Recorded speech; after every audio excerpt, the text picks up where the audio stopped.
Hello everyone, for Telesur, I'm Regan Devines in Caracas, Venezuela. Thank you so much for being here with us on From the South.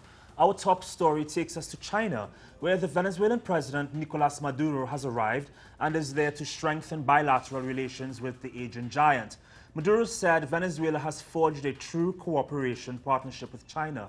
The Asian country is Venezuela's largest creditor. In April, Caracas secured a $5 billion loan from Beijing, which will be used to support social and infrastructure projects. Over the last 8 years, China has loaned Venezuela close to $50 billion. About half has been paid back. Maduro said Maduro was in Vietnam before arriving in China. He signed various agreements there as well. Bueno, venimos en primer lugar. We've come to accompany the people of China in their celebrations of the 70th anniversary of their victory. We will accompany all the government and the President Xi Jinping, who has invited us. This is an historic moment for the 70th anniversary of when this complex era began, and which in the end has seen us all emerge, among which is the great power of China. So in the next few hours, we will be signing a series of new agreements for cooperation in the industrial, energy, science, technological sectors. We come to discuss new ways to finance development that will perfect what we have already created.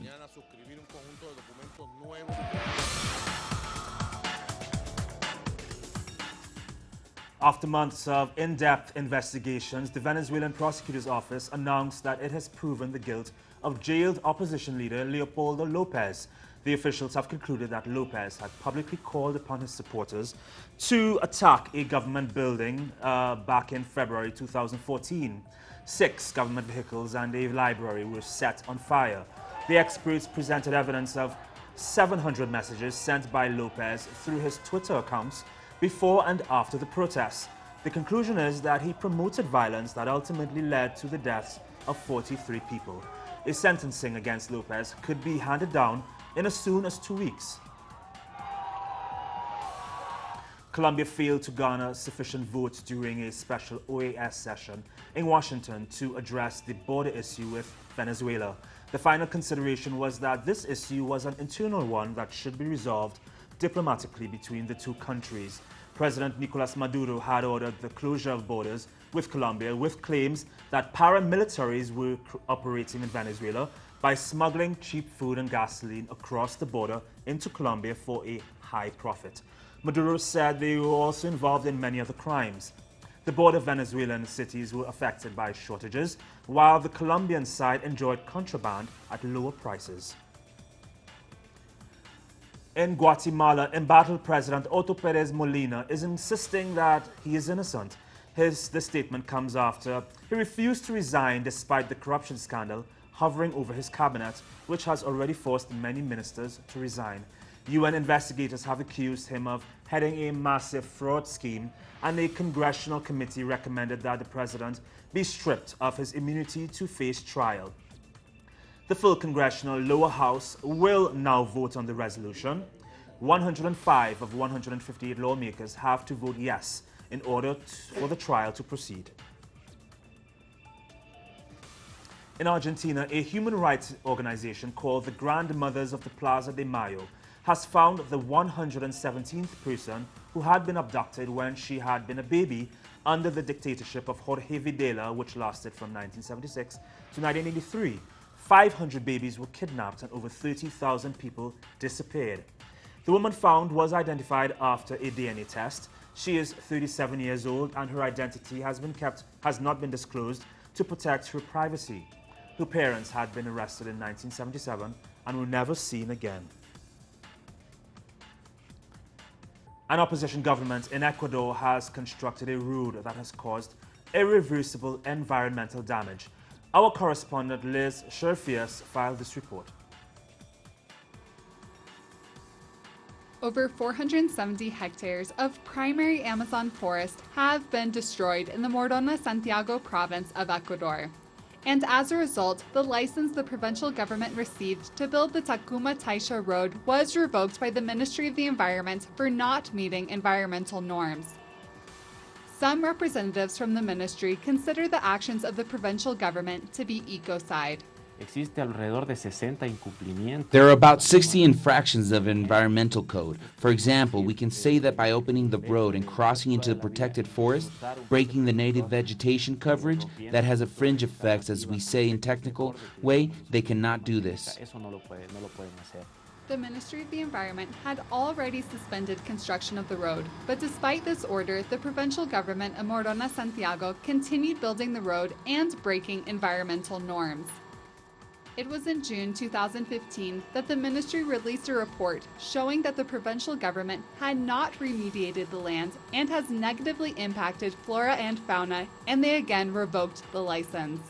Of course, as communities, as indigenous people, we are here living in these communities. We need to be connected by roads, but we need for this road to be well constructed. A misinformation campaign promoted by local authorities led to violence in Macas when the Ministry of the Environment revoked the project's license. Provincial authorities demanded the return of the license, which prompted Shuar and Ashuar community members to attack police officers standing guard of public buildings. The Ministry of the Environment has reiterated that it supports the construction of the road and will support the province in completing this public work if legal norms are followed. The process for environmental licensing has begun and has been authorized by the environmental authorities.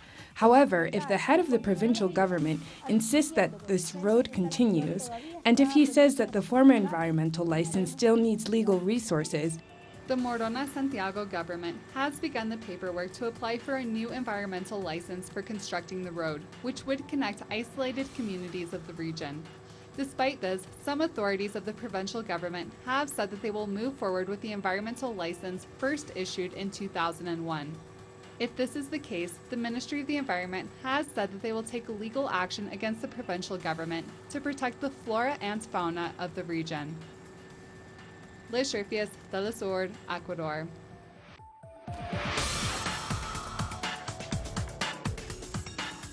Thanks, Liz, for that report. Now, in Ecuador, we now take you to Ecuador for the World News Brief. Israeli forces continue to raid homes of Palestinians. Over 40 armored vehicles entered Jenin city in the West Bank. They arrested 2 Palestinian resistance leaders. They demolished homes and indiscriminately fired tear gas and live rounds at protesters. At least 12 Palestinians were wounded in the Israeli raid. At 10 o'clock at night, we started hearing that the military was in the area. I went out to the balcony to see, and I was shocked to see a big military force in the street. At the same time, I saw military in the house yard. When one of the soldiers saw me, he raised his weapon. I asked him to lower his weapon because there were kids around me, but he started shooting in the air and told me to go inside the house and close the doors. So we did. More than 20,000 people took to the streets of the Austrian capital Vienna in a pro-refugee rally. The demonstrators called on fair and respectful treatment for those fleeing violence and death in their countries. The EU countries have received about 3,000 refugees so far this year. Germany expects to receive about 800,000 by the end of this year. The protest comes just days after the discovery of 71 refugees suffocated to death in a truck on an Austrian highway. What have we heard today? Say it loud, say it clear. Refugees are welcome here, and other similar sayings. It is about a culture of welcoming and not controlling the people who are fleeing death. We can't solve all problems, but we must be open-minded and have an open heart. And while people protest in favor for refugees, European Union governments take measures against them, calling them migrants, in order to ignore their international rights as refugees. The United Kingdom, for instance, has reinforced its border controls around the French port of Calais, where 5,000 or more refugees are stranded. The UK government justifies its actions, saying that they are against illegal immigration. Many of the refugees make their journey on very risky boat rides. 2,500 have died at sea so far this year.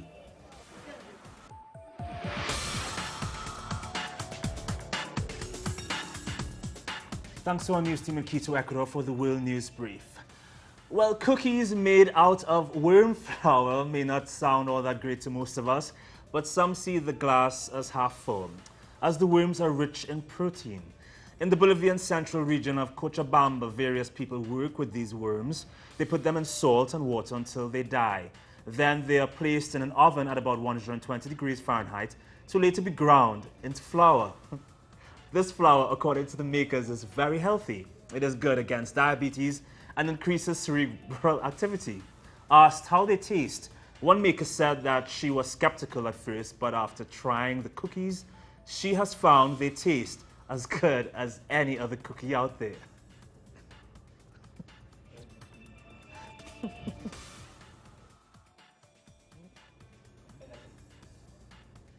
Oh, God.